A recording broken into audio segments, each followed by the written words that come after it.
સરકારે અવગણના કરતા રત્ન કલાકારો 30મીએ પાડશે હડતાલ. સુરતની હીરા માર્કેટ અને કારખાનાઓમાં લાગ્યા બેનર.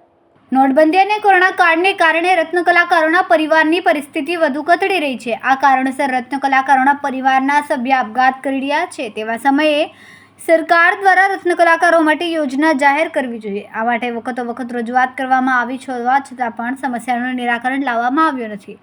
આગામી 30 માર્ચના રોજ હડતાલ અને કતારગામથી કાપોદ્રા હીરાબાગ સુધીની એકતા રેલીનું એલાન કરવામાં આવ્યું છે. આ માટે સુરતની હીરા માર્કેટ અને કારખાનાઓમાં બેનરો લગાવવામાં આવ્યા છે. આ હડતાલમાં વધુમાં વધુ રત્ન કલાકારો જોડાય તે માટે સોશિયલ મીડિયા પર વિડીયો થકી અપીલ કરવાની સાથે હડતાલમાં જોડાવા માટે ડાયમંડ વર્કર યુનિયન દ્વારા આહવાન કરવામાં આવ્યું. આ સાથે કતારગામ વિસ્તારમાં જ્યાં મોટી સંખ્યામાં કારખાનાઓ આવેલા છે ત્યાં ઢોલ વગાડીને હડતાલમાં જોડાવા અપીલ કરવામાં આવી છે. ડાયમંડ વર્કર યુનિયન ગુજરાતે 10 માર્ચે સુરત કલેક્ટરને આવેદન આપીને રત્ન કલાકારોની સમસ્યા અંગે સરકારનું ધ્યાન દોર્યું હતું. સંગઠન દ્વારા 30 માર્ચ 2025ના ઉદ્યોગ બંધ રાખવાની ચેતવણી આપવામાં આવી છે. આ સાથે રત્ન કલાકાર એકતા રેલીનું આયોજન કરવામાં આવ્યું, જે ગાંધી ચિંધ્યા માર્ગે કાઢવામાં આવશે. રેલી માટે પોલીસ વિભાગ પાસે પરમિશન માટેની અરજી કરવામાં આવી છે. મારું નામ છે Bhavesh Tak, diamond worker union west president. 10 તારીખના રોજ અમે કલેક્ટર સાહેબને આવેદનપત્ર આપેલું. અમારી જે માંગણીઓ હતી કે રત્ન કલાકારોને મોંઘવારી મુજબ ભાવ વધવા જોઈએ, રત્ન કલાકારોને આર્થિક પેકેજ, રત્ન કલાકાર કલ્યાણ બોર્ડ અને આપઘાત કરતા રત્ન કલાકારોને પગાર પરિવારોને મદદ કરવામાં આવે.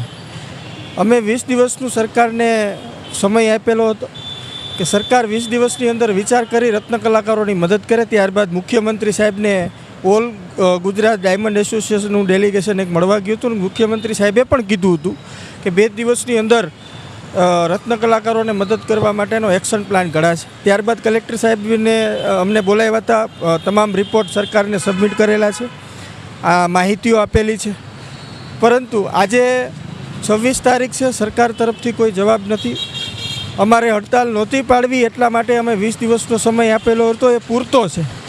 પરંતુ ના છૂટકે રત્ન કલાકારોના અધિકારો માટે લોકશાહી ઢબે અને સ્વયંભૂ રત્ન કલાકારો કામથી અળગા રહે અને રત્ન કલાકારોને જે પ્રશ્નો છે એને વાચા આપે એટલા માટે અમે હડતાલ પાડવા માટે મજબૂર બન્યા છીએ. હજી પણ અમે અપેક્ષા છે કે સરકાર રત્ન કલાકારોની વહારે આવશે તો મુખ્યમંત્રીએ જે કમિટી બનાવી હતી એ કમિટીની અંદર પ્રફુલભાઈ પાનસેરિયા, આપણા શિક્ષણ મંત્રી, ગૃહ રાજ્યમંત્રી હર્ષભાઈ સંઘવી, આ તમામને આદેશ આપવામાં આવ્યો હતો કે રત્ન કલાકારોને મદદ કરવા માટેનો એક્શન પ્લાન બનાવે. પરંતુ હજુ સુધી કઈ રીતે શું સરકાર કરી રહી છે એની કોઈ માહિતી નથી.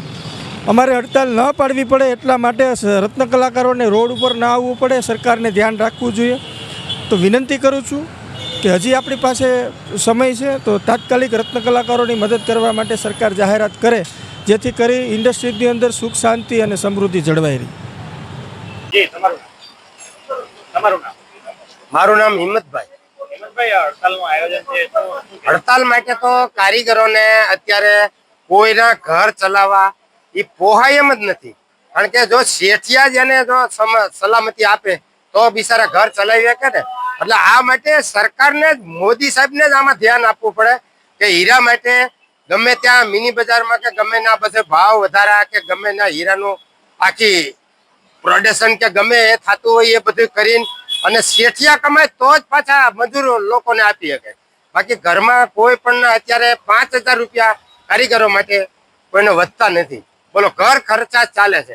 અને આખું સુરત 9 રાજ્ય માટે 10-9 કેટલા રાજ્ય કયો આખું સુરત આની માટે ટકી રહ્યું છે. તો આ સરકાર કેમ ધ્યાન નથી આપતી? બાકી આ આંદોલન જે આ હડતાલ પાડવાની છે એ તો પાડવાની જ છે. અમે એક કારીગર તરીકે જ કહીએ છીએ કે રોજી રોટી મળે એવું માટે સરકારને ધ્યાન આપવું જ પડે. તો આમાં મોદી સાહેબ કેમ ધ્યાન નથી આપતા? અને કેટલી તકલીફ પડે છે મજૂર લોકોને એ તમે જાણતા નથી. આમાં લોકો મરી પણ જાય છે.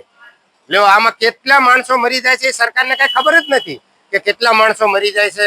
કારણ કે કોઈને રોજી રોટી જ ન આપે તો કોઈ આત્મહત્યા કરીને બિચારા મરી જાય છે. એટલે આ માટે સરકારને ધ્યાન આપવું જ પડે. અને જો આ હીરા માટે તો હીરાનો ધંધો આખી દુનિયાનો પહેલો નંબરનો ધંધો છે. આ માટે સરકારે જ એને ધ્યાન આપે ને હીરા ઉદ્યોગને. શેઠિયા કમાય એટલે કારીગરને આપવાના જ છે.